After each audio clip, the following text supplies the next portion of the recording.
Do you have any coworkers that drive you bananas? Well, you're not alone. I do too.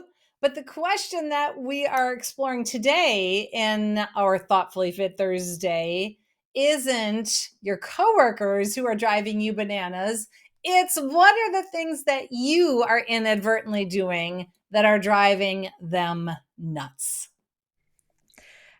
And so, Darcy, thank you for letting me join you for this Thoughtfully Fit Thursday today. We always have that coworker in mind who drives us nuts, but as you said, we sometimes are also the one who drives people bananas. And so that's what we're looking at here today. We have four things that you do that can drive your coworkers bananas, and then maybe what you can do about that. So let's start with the first one. The first one, not communicating. How often do we hear from our clients, and maybe you even hear about it in your world, that you're either not communicating enough, communicating too much, flooding my inbox with emails, not sending me enough emails? It can run the gamut. And what's interesting, even as you're sharing that, is there are times when you are communicating in one way that is too much for one person and not enough for another. It's what makes relationships at work challenging. And so the tip here is you have to have the conversation about how you're communicating. I know that sounds a little bit meta, and it is, but what we find is when clients can talk to each other, coworkers can talk to each other about the truth of you're flooding my inbox or I'm not sure what's going on, they have better communication. It doesn't just fall into place. There's that importance of being able to have that courage, compassion, and curiosity in order to even just talk about how it is you're communicating. Yeah, and to break down those three C's, the courage to say, "Oh, I feel like I'm always in the dark. I don't know what you want from me," and being able to directly with courage say, I'd like some more communication, and to deliver that courageous message with compassion so that the other person can hear it instead of blowing up at them. But then also that curiosity to say, how does that sound to you? What do you need more or less of from me? And to get curious so that it is truly a dialogue and you are designing it both ways, how you want to communicate together, instead of just saying, this is what I want and need, without getting curious about what the other person wants and needs. So let's look at the second thing that you can do to drive your coworkers bananas. And you might be noticing that it's more so that you're noticing, oh, yeah, this is what my coworkers do. But it goes both ways. So let's look at the next one, which is not managing your emotions. And there's plenty of conversation about whether or not emotions or feelings belong in the workplace. But here's the reality: emotions are always present in the workplace. It's just a matter of whether or not you are acknowledging them. And so when we look at this tip here of what are you doing to manage your emotions, it's a sign of emotional intelligence where you can recognize the emotions that you're having, the feelings that you're having, and still make the conscious choice of how you want to show up. So, for example, Darcy, I'm mad. That must mean I have to yell, right? I have to take it out on you and all my coworkers and everybody around me? Not so much. Right, exactly. I mean, or I'm frustrated and so I'm going to explode. And so whatever that emotion is, it isn't that you don't feel what you feel. Yeah, you're mad, you're angry, you're frustrated, you feel tense. It's about being able to then self manage and choose how you want to show up. This is not about toxic positivity and saying, oh, everything is just fine. I'm not angry.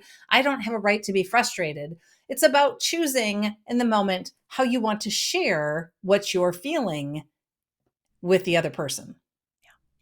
So here's number three. Number three is we are looking at is not controlling those knee jerk reactions. And so, what are we talking about when we have knee jerk reactions? Everybody has those triggers or those reflexive behaviors that just sort of pop up when we're blindsided or caught off guard. Those behaviors might look like shutting down or getting defensive or start pointing the finger if somebody else is pointing the finger at you. We all have those moments when we are sometimes the jerk in the office. We don't want to admit it, but we all have those moments when we are the jerk in the office. And so, again, as similar to the last one, it's not about pretending you're not upset or pretending that everything is fine, my least favorite four-letter F word. The key to controlling those knee-jerk reactions is recognizing when you're feeling triggered and recognizing what behavior you want to demonstrate instead. So if you're getting defensive and you notice that you're just picking a fight, you can hit that pause button and think, okay, I'm having my knee-jerk reaction right now. Even naming I'm getting defensive. What else can I do in this moment? Yeah, and I'm going to underscore where you just went, Jill, which is all about engaging your core. And thoughtfully fit at the core of the model are 3 simple steps that you can go back to, especially in any situation, but especially when you're at risk of having a knee-jerk reaction. Pause. Kick yourself off of autopilot. Think, how do I want to show up right now? What's frustrating me? What do I need to be able to neutralize my intensity and anger in the moment to have this conversation, and then act from that place of new awareness instead of acting from the place of the knee-jerk response? Okay, let's deal with the 4th one. The 4th one might be the toughest of all. But what do you do to drive your colleagues bananas? You're simply not the same as them. And Darcy and I could talk for hours about the things that we have different about just the two of us and how that could drive us crazy. And there are still those moments where it does drive us crazy.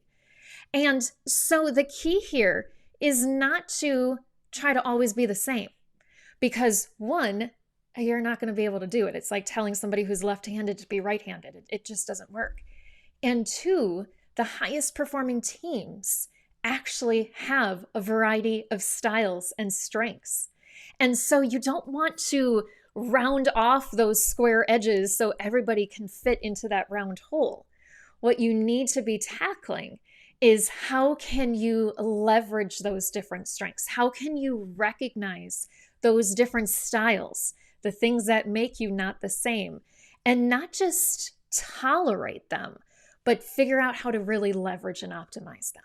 Yeah, and I'll give an example leaning into in our relationship that we have, we're built differently, as are all different relationships and 2 different people.